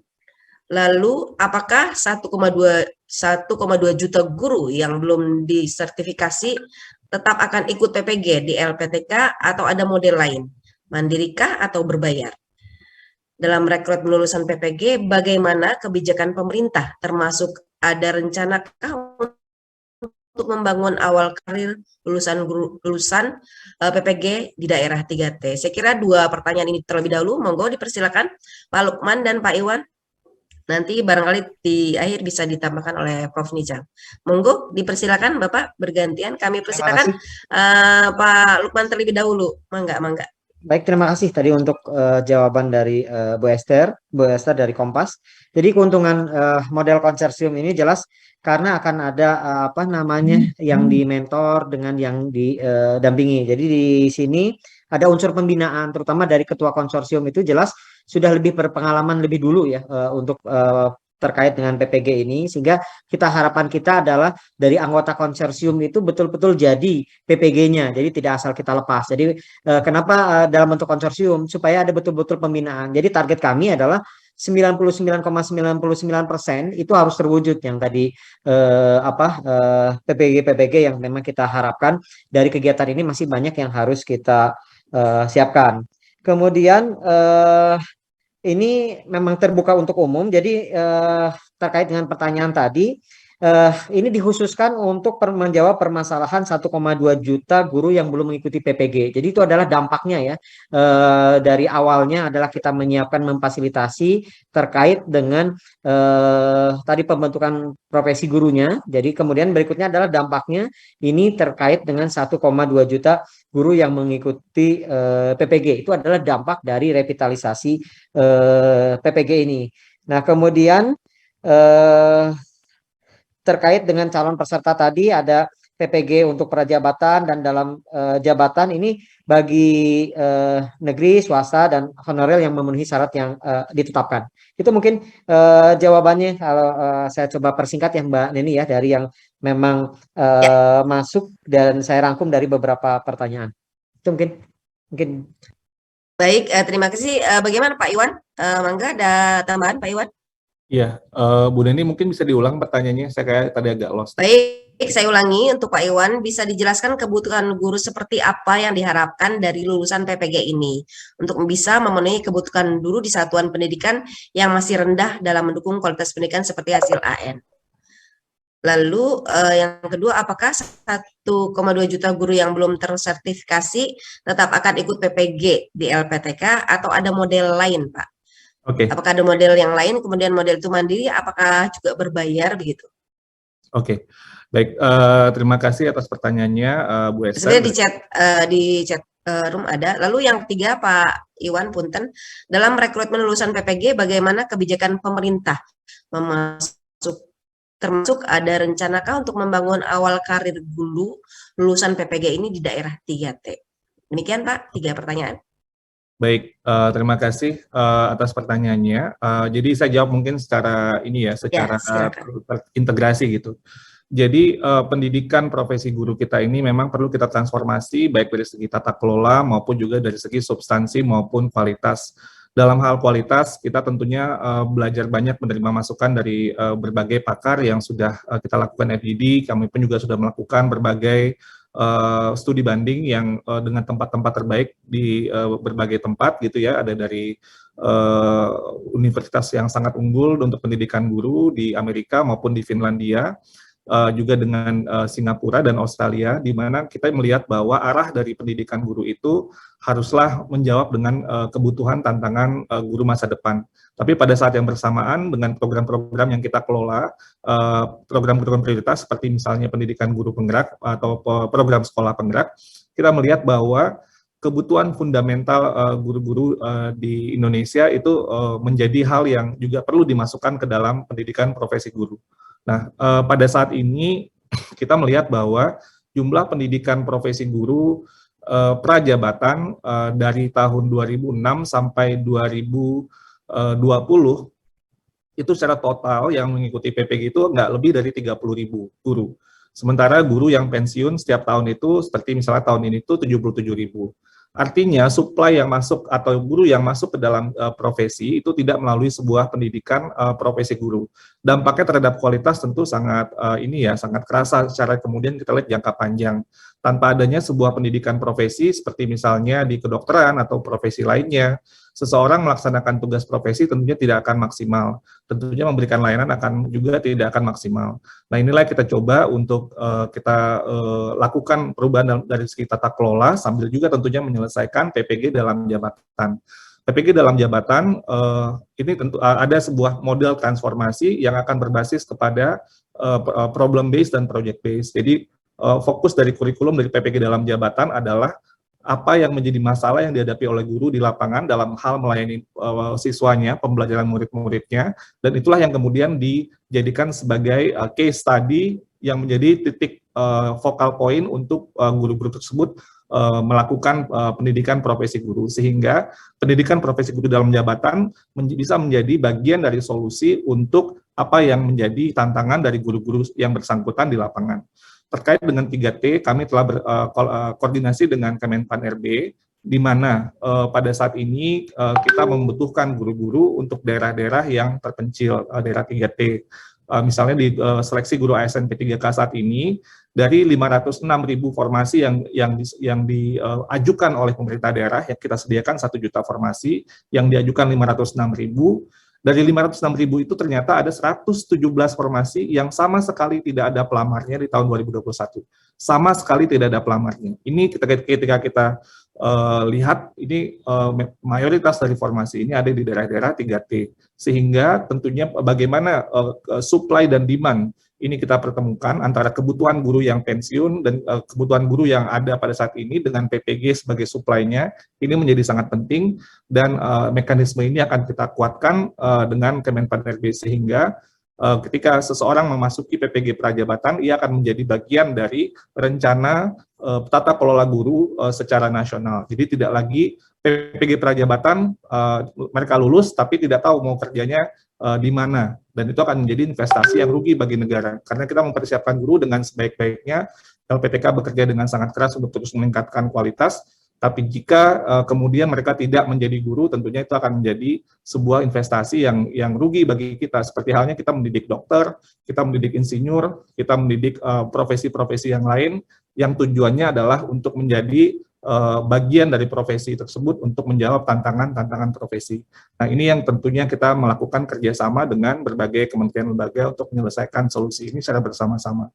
Jadi PPG dan tata kelola guru itu bukan bagian yang terpisah, tapi bagian yang saling terhubung, dan ini puzzle-puzzle ini yang kita coba untuk selesaikan. Mudah-mudahan rencana kita ini bisa berjalan dengan baik dan dimudahkan, dan semua kita bergotong royong untuk mewujudkannya. Terima kasih.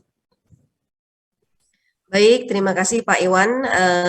Ibu Bapak, saya akan lanjutkan pertanyaan berikutnya dari Mbak Dian Harian Waspada. Apakah ada strategi khusus supaya program revitalisasi LPTK ini menyebar di seluruh Indonesia secara berkeadilan?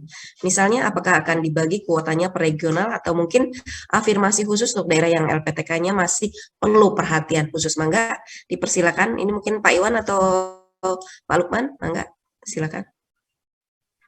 Ya, sedikit menambahkan, tadi memang betul Mbak Neni, kita akan coba untuk melakukan afirmasi, jadi khususnya terutama untuk di Indonesia Timur ya. Saya pikir kalau di Indonesia Barat, Indonesia Tengah, itu tidak masalah. Nah, untuk Indonesia Timur, mungkin kita akan berikan pengecualian ya, afirmasi. Jadi kita ingin ada keterwakilan dari Barat sampai ke Timur. Kita mungkin juga, kan standar tidak mungkin berbeda ya antara Barat dan Timur, standarnya itu sama, tapi mungkin yang kita lakukan adalah pendampingan yang memang khusus supaya memenuhi standar yang kita siapkan. Jadi itu yang tambahan dari saya. Ada afirmasi? Iya ada, terutama untuk yang memang keterwakilan dari sisi wilayah. Saya belum bicara yang mana dulu, setelah nanti proposal masuk. Siapa tahu yang tadi, mohon maaf, jadinya jangan sampai mendeskripsikan, oh Indonesia Timur di bawah, enggak juga, kan siapa tahu nanti proposalnya malah lebih baik kan. Nah, kita nanti akan lihat, masuk dulu proposal, tapi setelah proposalnya itu kita evaluasi, ternyata tidak ada keterwakilan, tapi proposalnya yang masuk, ya kita akan coba pendampingan supaya memenuhi standar yang kita tetapkan. Itu mungkin Mbak Neni terkait dengan afirmasi kewilayahan. Terima kasih. Baik, terima kasih Pak Lukman. Untuk Pak Iwan, barangkali sebelum Prof. Nijam nanti kita mintakan pendapatnya. Pak Iwan, bagaimana? Sudah cukup tadi yang dari Pak Lukman, Bu Neni, terima kasih. Kalau begitu saya persilakan Prof. Nijam, apakah akan ada tambahan Prof. untuk pertanyaan dari Mbak Dian di Harian Waspada? Pertanyaannya apa? Apakah ada strategi khusus supaya program revitalisasi LPTK ini menyebar di seluruh Indonesia secara berkeadilan? Misalnya, apakah akan dibagi kuotanya per regional, atau mungkin afirmasi khusus untuk daerah yang LPTK-nya masih perlu perhatian khusus? Demikian, Prof. Ya, baik, jadi program ini sifatnya nanti kemitraan ya. Jadi satu LPTK membimbing 6 LPTK yang lain. Ya. Dengan demikian maka akan ada peningkatan secara merata gitu ya. Jadi kompetisinya nanti kita cari yang terbaik, tapi mereka harus bermitra dengan 6 LPTK yang lain. Jadi dengan begitu maka LPTK binaan itu akan bisa terakselerasi melalui program ini. Kemudian yang kedua juga program ini juga kita sinergikan dengan program-program yang lain, misalnya program-program MBKM untuk merevitalisasi mahasiswa. Kalau program ini merevitalisasi LPTK-nya, program MBKM merevitalisasi mahasiswanya dengan program-program yang lebih kreatif, lebih inovatif. Dengan demikian, kalau program ini disinergikan dengan program-program yang lain, jadi jangan dilihat ini sebagai program yang berada dalam silo, berada dalam satu program yang terpisah, tapi menjadi bagian dari program-program yang lain. Ada program kompetisi kampus merdeka, ada program matching fund, ini bisa disinergikan satu dengan yang lain. Dengan begitu maka effort atau upaya yang dilakukan oleh perguruan tinggi itu terdukung melalui berbagai macam dukungan pendanaan dan dukungan program dari kementerian, baik dari Direktorat Jenderal Pendidikan Tinggi dan Teknologi maupun dari Direktorat Jenderal GTK. Jadi ini mohon perguruan tinggi nanti melihatnya dari kacamata tersebut. Terima kasih. Baik, terima kasih Prof. Nijam. Ibu Bapak sekalian, ada terakhir pertanyaan dari Mbak Rini dari Kedaulatan Rakyat. Apakah kebutuhan dosen untuk PPG mendesak dibutuhkan berapa? Ada berapa kira-kira kebutuhan dosen untuk PPG yang mendesak? Monggo, siapa nih? Pak Iwan mungkin ya lebih cocok atau bagaimana nih? Silakan. Baik, bagi saya yang menjadi PR besar dan ini kita dorong melalui berbagai program juga untuk penguatan SDM untuk pendidikan profesi guru, yaitu bagaimana dosen-dosen LPTK kita bisa semakin bagus, semakin canggih dalam menjalankan tugasnya di pendidikan profesi guru. Kita ada beasiswa LPDP ya khusus untuk dosen-dosen untuk pendidikan guru, beasiswa S3 maupun ada juga micro credential di tempat-tempat terbaik. Jadi kita memilih juga program-program bukan sekedar ke luar negeri tapi di tempat-tempat terbaik di dunia khususnya untuk bidang pendidikan guru. Sehingga kita berharap dosen-dosen kita bisa untuk menyesuaikan dengan ilmu yang terkini di pendidikan guru. Bahkan bidang pun juga kita banyak yang masih perlu penguatan. Jadi misalnya saya berikan contoh, di pendidikan khusus atau pendidikan luar biasa, jika kita melihat ketersebaran di seluruh Indonesia, hanya 38% provinsi di Indonesia yang memiliki sebuah universitas, minimal sebuah universitas dengan program studi berkebutuhan khusus atau pendidikan luar biasa. 62% provinsi kita itu tidak sama sekali tidak ada pendidikan luar biasa atau pendidikan khusus. Apa akibatnya? Bukan saja untuk guru-guru sekolah luar biasa itu dari lulusan yang bukan dari dididik dari pendidikan khusus atau pendidikan luar biasa, tapi juga untuk strategi kita untuk sekolah-sekolah inklusif, pendidikan inklusif, di mana dibutuhkan ekspertis keahlian memahami anak yang banyak sekali tantangan pembelajaran itu tidak bisa dilaksanakan dengan baik, sehingga dampaknya juga layanan kepada anak-anak kita tidak bagus. Nah ini salah satu bidang ilmu yang sangat penting untuk kita kuatkan. Jadi ini juga saya harapkan melalui revitalisasi LPTK ini, LPTK juga mulai investasi untuk pendidikan khusus atau pendidikan luar biasa. Kenapa ini juga penting? Ini ibaratnya begini, siapa tadi Mbak dari Kedaulatan Rakyat ya? Mbak Rini. Mbak Rini. Oke. Jadi saya contohkan begini. Kalau kita pendidikan khusus itu tuh ibarat dokter spesialis. Jadi kalau kita berobat, itu dokternya dokter umum semua, nggak dokter spesialis. Artinya dia ilmunya untuk mengidentifikasi permasalahan itu ya mungkin sangat sedikit kalau yang dokter umum. Dokter spesialis itu, kalau dokter umum itu ibaratnya bisa melihat penyakit itu, wah ini ada 5 macam kemungkinan masalahnya. Dokter spesialis itu bisa melihatnya 20, 30 atau lebih besar, sehingga bisa memberikan intervensi yang juga lebih sesuai.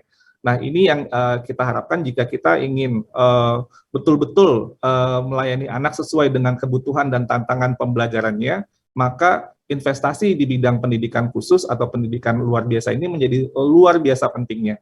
Jadi yang namanya student-centered learning itu betul-betul membutuhkan keahlian memahami bagaimana anak itu belajar dan permasalahan-permasalahan yang mereka hadapi. Semakin dalam ilmunya, semakin kita tahu spektrum dari kebutuhan-kebutuhan khusus anak-anak kita ini, akan semakin baik pula kita dalam melayani mereka.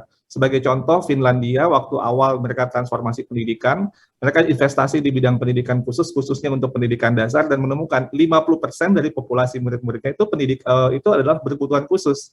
Karena ilmunya sudah semakin dalam sehingga mereka bisa mendeteksi, dan mendeteksi ini membuat anak-anaknya kemudian nantinya bisa lebih mandiri karena lebih self-regulated dalam menjalankan proses pembelajaran di sekolah-sekolahnya. Nah, ini yang menurut saya perlu kita kuatkan, dan ada bidang-bidang lain seperti sekolah dasar, itu kita juga sangat luar biasa butuh ahli-ahlinya untuk LPTK kita. Banyak sekali ketua prodi dari pendidikan guru sekolah dasar, itu rumpun ilmunya adalah bidang studi, misalnya bidang studi matematika atau bahasa, sedangkan kita ingin betul-betul fokus di pendidikan guru sekolah dasar itu sendiri, sehingga juga SD yang merupakan bagian yang sangat besar populasi jumlah gurunya dan yang layanan yang dibutuhkan untuk sekolah-sekolah kita itu juga akan semakin kuat keahliannya. Ini menurut saya menjadi catatan yang sangat penting untuk dosen-dosen di LPTK kita, dan kita dorong dengan pendanaan LPDP yang sekarang dikelola oleh Kemendikbudristek yang bisa membuat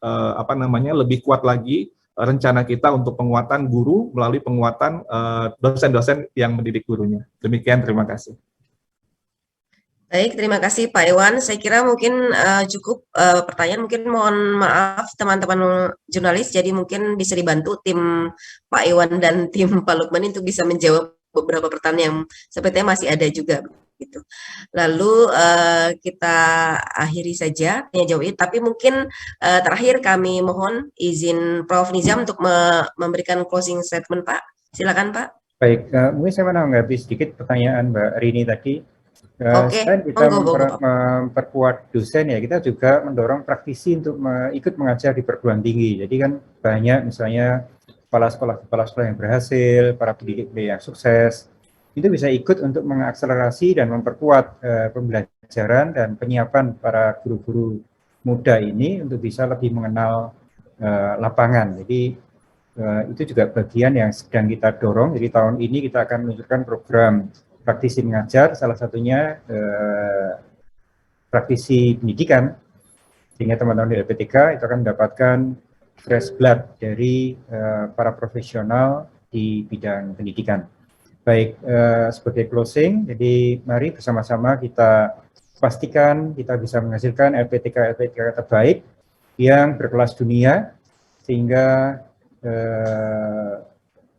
guru-guru yang kita hasilkan, para pendidik yang kita hasilkan, betul-betul pendidik-pendidik yang kelas dunia untuk membawa anak-anak kita semakin unggul, semakin maju di dalam literasi, di dalam numerasi, dan di dalam pemahaman tentang tantangan masa kini dan masa depan, siap untuk bersaing, siap untuk bertanding, tapi juga siap untuk bersanding dengan mitra-mitranya dari seluruh dunia. Terima kasih. Wassalamualaikum warahmatullahi wabarakatuh. Shalom, Om, Santi, Om.